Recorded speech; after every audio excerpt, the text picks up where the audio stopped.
La siguiente ponente, como había mencionado, es Unice Gutiérrez, quien es licenciada en Administración, mención Informática, especialista en Telemática e Informática en la educación, experta en procesos e-learning, posee diplomados y componente docente en educación interactiva y a distancia. Ella desarrolló las competencias investigativas de estrategias didácticas en entornos virtuales de aprendizaje, metodologías de la investigación. Actualmente cursa estudios como expertos e-commerce y expertos de administración web. Es profesora de la Universidad Fermín Toro, miembro de la Comisión Técnica de Trabajo de Grado en la Escuela de Administración. Es miembro de la Comisión Técnica de Trabajo de Grado en la Escuela de Relaciones Industriales. Es miembro de la Asociación Mundial de Tutores Virtuales, asesor y consultor administrativo. Ha participado como ponente a nivel nacional como internacional. Ella es venezolana y nos acompaña con el tema B-Learning en los procesos de posgrado. Bien.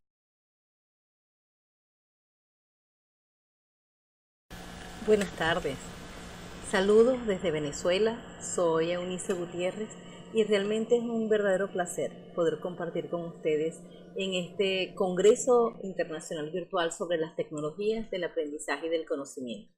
Como ya les mencionaron, en mi caso soy administradora de profesión, docente de vocación, como digo, y especialista en telemática e informática en la educación abierta y a distancia y experta en procesos de learning. El tema con el cual vamos a conversar hoy, unos breves minutos, es sobre el B-Learning en procesos de posgrado, una investigación, un caso práctico que se realizó en la Universidad Pedagógica Experimental Libertador, UPEL, para el caso de doctorado. Comencemos un poco hablando acerca de la historia de la semipresencialidad en Venezuela. En Venezuela hay ciertas universidades, o hubo ciertas universidades que en la década finales de los 70, inicio de los 80 e inicio de los 90, es decir, en el proceso de alrededor de más de 10 años, estuvieron coqueteando con el proceso de educación a distancia. Hay una universidad que pudiéramos decir que es el ícono de la educación a distancia en Venezuela, que es la Universidad Nacional Abierta, y que ella desde sus inicios trabajó 100% en la parte virtual. Sin embargo, universidades como la Universidad Nacional Experimental Simón Rodríguez, en sus inicios, desde su metodología andragógica y experimental, incorporaron lo que era la semipresencialidad, donde las personas o donde los estudiantes, desde el punto de vista de participantes y facilitadores, que es el enfoque de la universidad, ellos hablaban o ellos visualizaban una clase que hacían de forma presencial y otras ciertas actividades que hacían a distancia. Sin embargo, era una semipresencialidad basada 100% en la evaluación presencial y en lo que sería el apoyo en aula.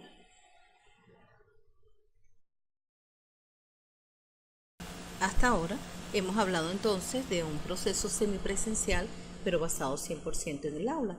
Sin embargo, con la incorporación de las nuevas tecnologías, las tecnologías de la información y comunicaciones y con el e-learning, entonces se creó un sistema híbrido, es decir, un aprendizaje semipresencial donde se combina el trabajo presencial con el trabajo en línea.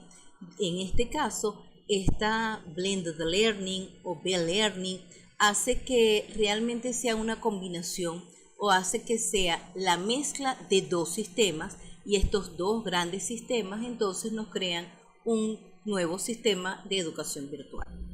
Entonces, en el caso que estamos abordando, como es el proceso de posgrado en la Universidad Pedagógica Experimental UPEL, ¿por qué utilizar el blended learning? Bueno, se tomaron ciertos aspectos tanto del aspecto presencial como el de la virtualidad.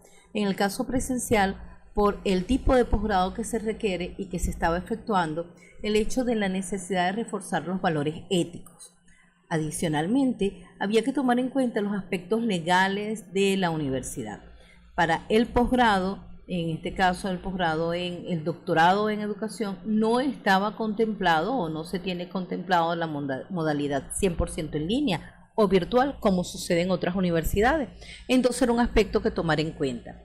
Adicionalmente, entonces la combinación de la virtualidad se eligió puesto que era la necesidad de emplear lo que era la tecnología asincrónica, sobre todo por el nivel de estudios. Se valora mucho los aspectos de independencia y la libertad que permite la educación en línea y además la incorporación de procesos de trabajo colaborativo indispensables para este nivel de estudio. Ahora teniendo en nuestras manos todo lo que era este proceso de educación virtual, semipresencial, o la posibilidad de poder hacerlo para los doctores que estaban llevando el doctorado de metodología y de educación en la Universidad Pedagógica Experimental Libertador Upel, se les presentó la oportunidad del poder incorporar las tecnologías a un ambiente de estudios o a una casa de estudios 100% tradicional, muy presencial, donde no podían ellos entonces quedarse atrás en cuanto al proceso de incorporación de tecnología. Para un grupo de docentes, entonces vieron como reto propiciar una tecnología o una cultura tecnológica institucional. Ellos querían vincular la gestión del B-Learning y asumir entonces la creación de un complejo de educación virtual, el cual tenía como finalidad el poder servir de soporte, no de sustitución en el momento, sino de soporte para estos procesos educativos indispensables en el caso de un futuro doctor, pero que requería el hecho de que pudieran tener un apoyo y una aceptación de forma inmediata. En el caso de la metodología a utilizar o metodología PASIE, fue creada por el ingeniero Pedro Camacho. En este caso, él como fundador de lo que anteriormente se conocía como la Fundación para la Actualización Tecnológica de Latinoamérica, hoy día Planeta Fatla, que es una división corporativa de VG Corp o Virtual Group Corporation, desde 1996 ha convertido en realidad un universo virtual con procesos de capacitación. Aquí aparece la metodología PASIE. ¿Qué hace la metodología PASIE? Bueno, permite la creación de plataformas de learning con la incorporación de ciertos usos de las TIC. Este va a ser un soporte a los procesos de aprendizaje y de autoaprendizaje. Toma elementos esenciales de la motivación, el acompañamiento, la diferencia, calidez, y utiliza unos aspectos específicos para el diseño de la plataforma. En este caso, la presencia, el alcance, la capacitación, la interacción y el e-learning. Todo eso permite la creación de una plataforma virtual que llega a ser bien competitiva para el desarrollo de la educación. En este caso, al tomar en cuenta que la incorporación de un complejo educativo virtual en el posgrado de UPEL, había que examinar ciertos elementos que tenían que ser de carácter indispensable. Para ellos eran los elementos organizacionales, académicos, tecnológicos y administrativos. Todo ello permitía la creación de un complejo virtual. ¿Cuáles aspectos organizacionales? Bueno, todo lo que es relacionado con la coordinación académica, tecnológica, el apoyo logístico. En el caso de la parte administrativa, todo lo que sería el proceso de inscripciones, inclusiones, equivalencias y constancia con la selección de la plataforma a utilizar. En el caso de los elementos académicos, qué metodología se iba a utilizar, cómo iba a ser el proceso de aprendizaje en las aulas virtuales, la selección del proceso de capacitación pedagógica, de tecnología y de planificación, y sobre todo en la prosecución académico-curricular para que eso diera paso a una supervisión educativa. Por último, pero no menos importante, la incorporación de unos elementos tecnológicos, es decir, qué se iba a elegir, por qué lo iban a elegirlo. Particularmente se utilizó la plataforma Moodle, ya bien conocida por todas como una plataforma de open source, una plataforma de código abierto que permite la incorporación, la manipulación y la incorporación de ciertos factores de aprendizaje que permitirían el ser un proceso amigable, y que además iba a permitir el hecho de que se pudieran incorporar toda esta aula virtual como una expresión microcurricular cooperativa entre el proceso de aprendizaje virtual o semipresencial B-Learning con los procesos de posgrado. El complejo educativo virtual para el caso de posgrado, para los posgrados específicamente. Veamos ciertos detalles que ellos tuvieron que tomar en cuenta.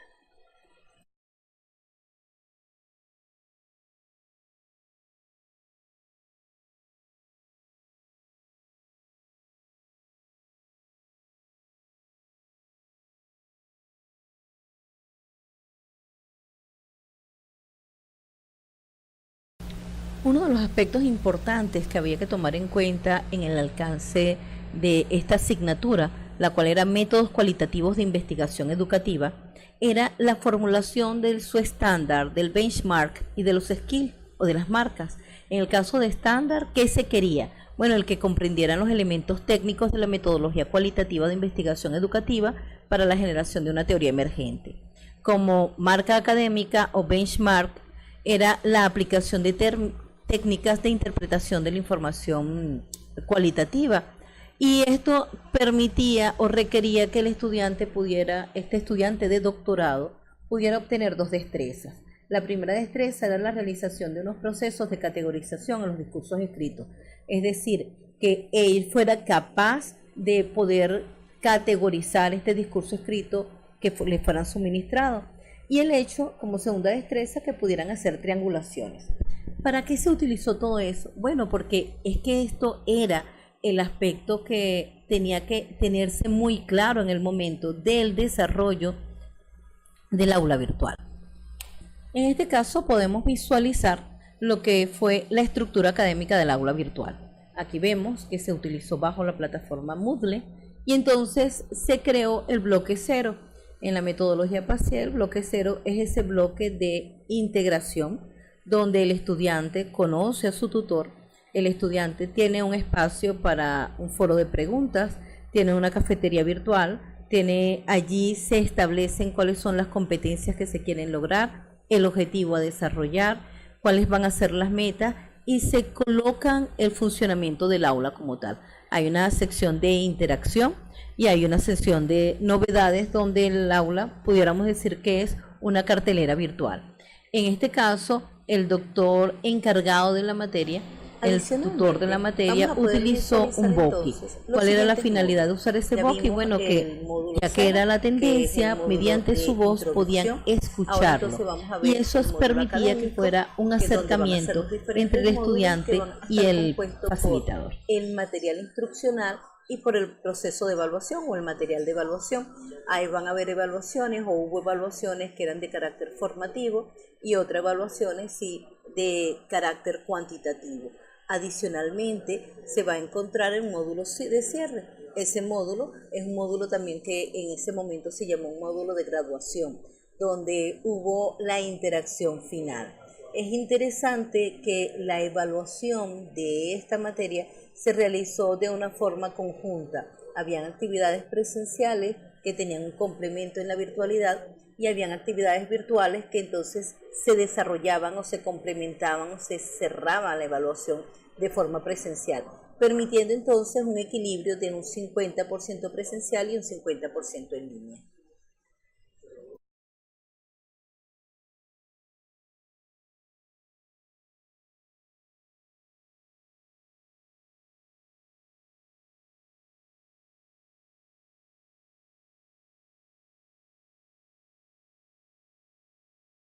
Aquí se pudo visualizar los otros aspectos que se ven o que se realizaron, se diseñaron en el aula virtual.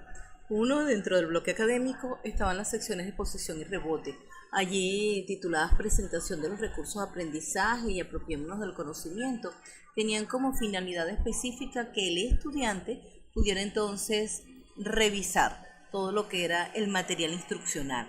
Este material instruccional permitía no solamente el uso de material escrito, sino el uso de recursos visuales, material multimedia y la incentivación para la investigación y el estudio. Por otra parte, en el caso de las secciones de graduación, tituladas como Construyamos el conocimiento e interioricemos el conocimiento, mediante diferentes esquemas de evaluación se pudo revisar o que el estudiante pudiera comprobar e interiorizar el conocimiento que estuvo adquirido. Y por último, una interesante sección de cierre donde se emuló una pequeña graduación en el sentido de el cierre y el disfrute de toda esta creación del conocimiento que para muchos de estos doctorantes, aunque parecía mentira, era la primera experiencia que tenían a nivel virtual. A manera de cierre, vale la pena tomar en cuenta las palabras del doctor Luis Gómez, y se utilizaron como palabras de cierre las palabras del doctor Luis Gómez, porque él fue precisamente el docente del aula, el docente que fue la cara vinculante entre nuestro diseño de aula virtual y el estudiante o los doctorantes que participaron dentro de este proceso de investigación. Por último, solamente quiero darle las gracias por habernos acompañado en estos breves momentos, y realmente ha sido un placer poder compartir con ustedes estos espacios virtuales. Gracias, Eunice, por compartir este video, tu conocimiento, por el esfuerzo que hiciste para tratar de estar con nosotros en vivo. Pero bueno, la tecnología es así. Pero muchísimas gracias. Gracias de verdad por el esfuerzo. Las preguntas que deseen hacerle a Eunice, por favor, lo pueden hacer a través de la sección de comentarios. Ella podrá responder a sus preguntas.